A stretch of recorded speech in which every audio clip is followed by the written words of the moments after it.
Hello friends, welcome to my channel. तो इस question ये आपका आरआरबी एएलपी सीबीटी 2 का क्वेश्चन है। ठीक है, तो क्वेश्चन क्या कह रहा है आप एक बार पढ़ लीजिए। एक वस्तु को 2500 की कीमत में बेची गई, ठीक है, जिस पर 10% की छूट दी जाती है, तो 12.5% का लाभ कमाया जा सकता था।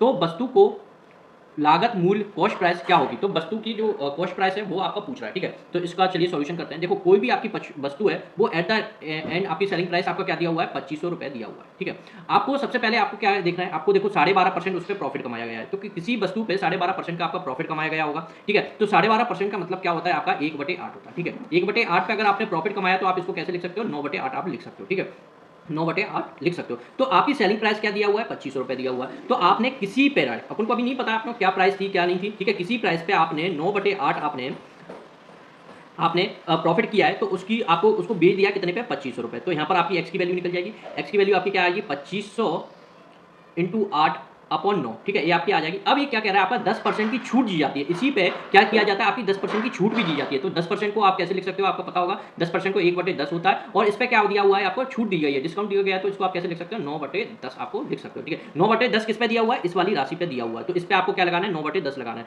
ठीक है, तो आप इस पे 9/10 लगा दीजिए। अब इस आपको इसको सॉल्यूशन करना है। 9 से 9 कट जाएगी, 0 से आपकी 0 कट जाएगी, आपके 25 अट्टे आपकी क्या होता है? 200 होता है। ठीक है, और एक ये 0 आपकी बची हुई, तो इसको अभी आप 0 कर दीजिए। तो ये आपकी जो आपकी वैल्यू आ गई है, ये क्या आ गई? आपकी कॉस्ट प्राइस आपके निकल के आ गई, जो कि इसका आंसर क्या हो जाएगा? 2000 रुपये हो जाएगा। ठीक है, तो यही आपका क्वेश्चन आपने पूछा गया है, और बहुत सिंपल क्वेश्चन था। आपको बस स्टार्टिंग क्या करनी है? आपको लास्ट से आपको इसकी अप्रोच को आपको स्टार्ट करना है। ठीक है, फिर उस पर 10% की और छूट दे देनी है, और इसका आपका सिंपली आंसर निकल जाएगा। कुछ टीचर आपकी इसको सॉल्यूशन कराते हैं फॉर्मूले से, मार्क प्राइस पे आपका सेलिंग प्राइस और फिर उस पर 10% की छूट देते हैं। आपको इस तरह से नहीं करना है इस क्वेश्चन को। आपको सिंपली सबसे सिंपलेस्ट जो सॉल्यूशन हो सकता है वो मैंने आपको कराया है। चलिए, मिलते हैं आपको नेक्स्ट वीडियो में।